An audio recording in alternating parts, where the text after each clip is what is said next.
I'm Leo London. Welcome back to my channel. This is Combos 2. I'm going to go through a combo that doesn't have Servant of Endymion even in the deck, so it's impossible for me to draw it through draw spells or even off the top of the deck.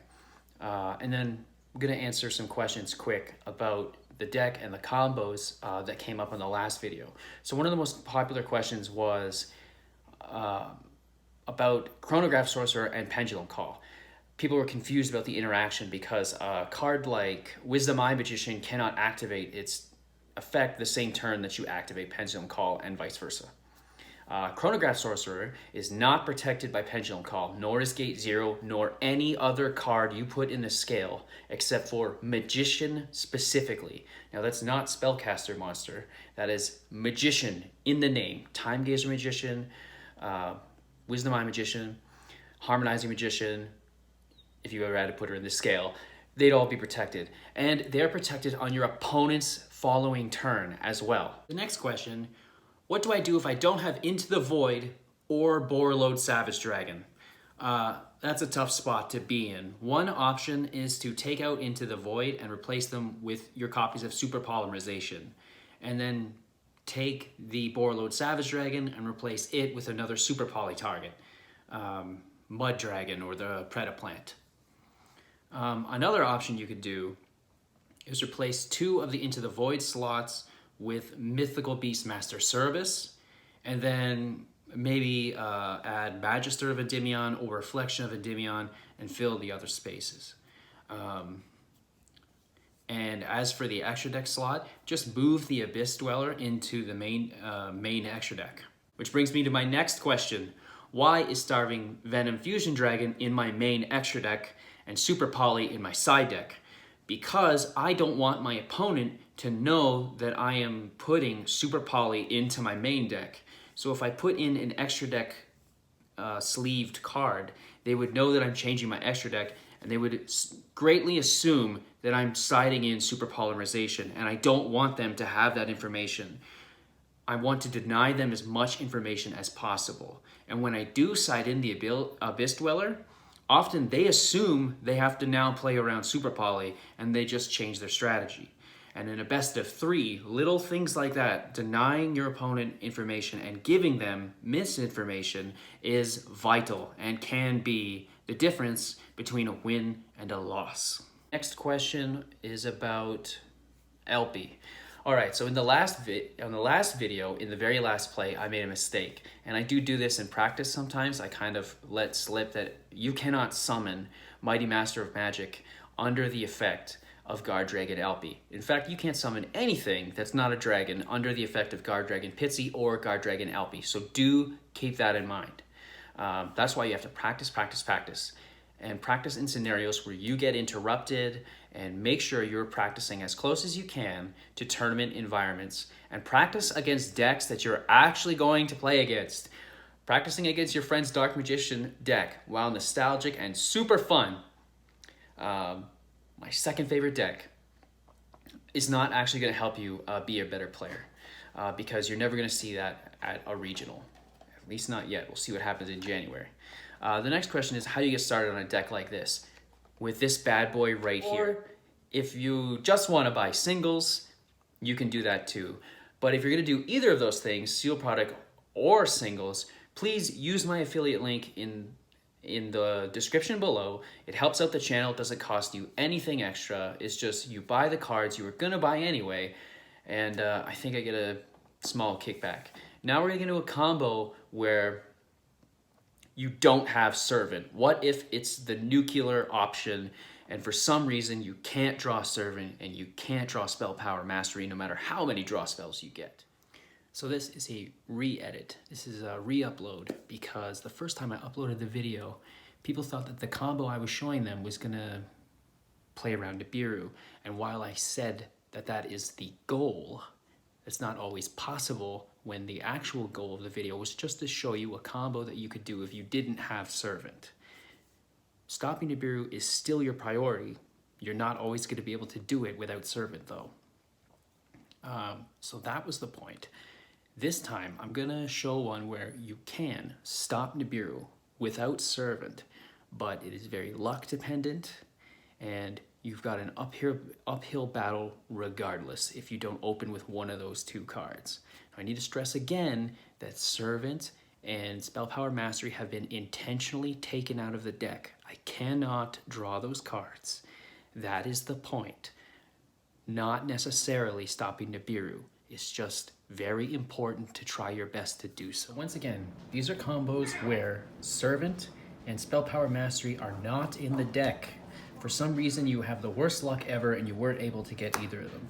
Now, this is the easiest way and the luckiest way to play around Nibiru, this combination of cards. You would scale the Chronograph Sorcerer, you would pop its effect, you would special summon the Time Gazer, tribute the Time Gazer, and combo off as best you can from there. The next way is, again, very luck-based. Any of these cards in combination with Dark Worm. With Dragon Shrine, you would just send the Dark Worm. It would special summon itself. You would tribute to get your Jackal King.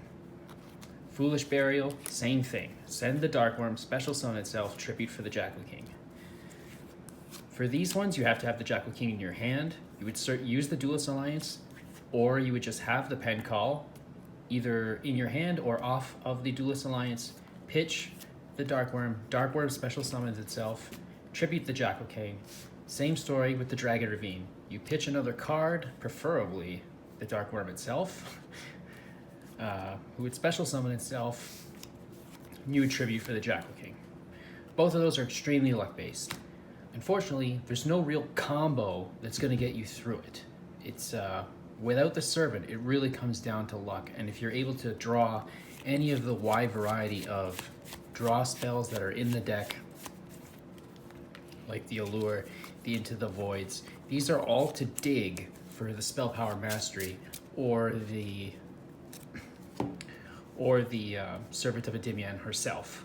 But now we're going to try an actual combo and see what we can come up with. So this is a full combo with both Servant and Spell Power Mastery completely removed from the deck. So no matter how many draw spells I get, I'll be unable to get a hold of them. And you never want to be in this position. You would want Upstart Goblin to be putting counters as soon as possible. And Into the Void, that's its purpose. Aside from, again, digging for one of these. Okay, I believe I know our course of action. We activate Duelist Alliance. We summon, search the Pendulum Call. I'm sorry guys, I'm exhausted at this point. I'm sorry if I'm a little more reserved and less enthusiastic and tired sounding, because I have all of those things. Then you activate Pendulum Call, pitching the Dark Worm. You're going to get the Purple Poise Magician and the Harmonizing Magician. The Harmonizing Magician, because of its summoning effect, and Purple Poison because of its in-scale effects, which are very useful. Surprisingly, come in handy quite a bit. Then the Supreme King Dark Worm will summon himself and he will search the gate 0. Don't leave your cards face up. I'm just doing that for the sake of the video so you guys can see what's in my hand and what's in the deck. Gate 0.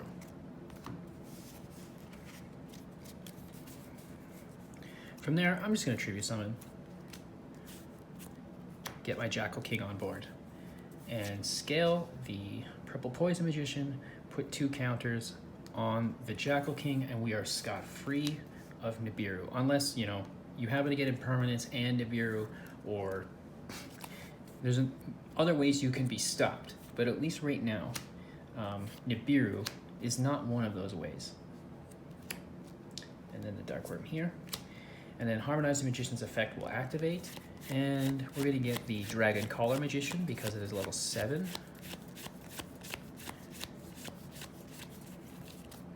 There we go. Defense mode. Now because we have already Pendulum summoned, we don't need to go into the Electromite. Oh, let's go to Grave at the bottom. So we're going to go into the Romulus right now.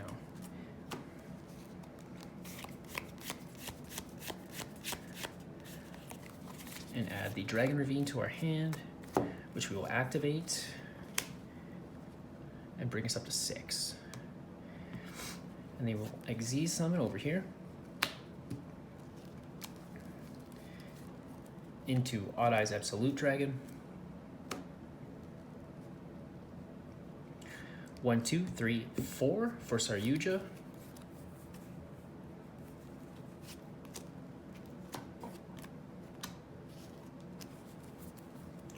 You won't get the draw effect, but you will get the special summon effect of Odd Eyes Absolute Dragon, no Absolute Dragon this time, which will summon out Odd Eyes Vortex Dragon directly from the extra deck. So we've put up 2 negates now. Then we activate Destrue's effect, targeting the Jackal King, paying half your life points.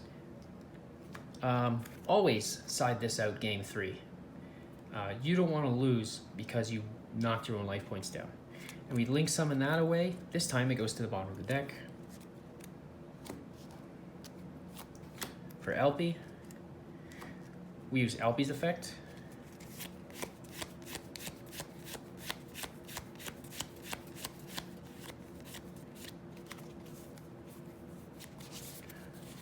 Bring out the Rocket Tracer.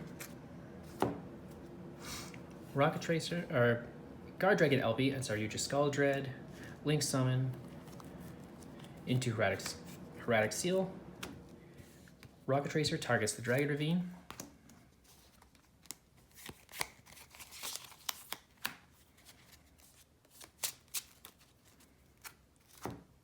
Synchro summon. Glorious. Warlord Savage Dragon. We attach the Saryuja.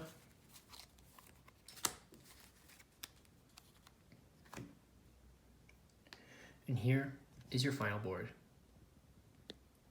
A nice stocked up Jackal King, Omni Negate, bounce and a banish, played around Nibiru, no Servant, no Spell Power Mastery. Obviously not as strong. I think we're down 2 negates, maybe even 3, but still, this is going to be a pain in the ass to get through by your opponent.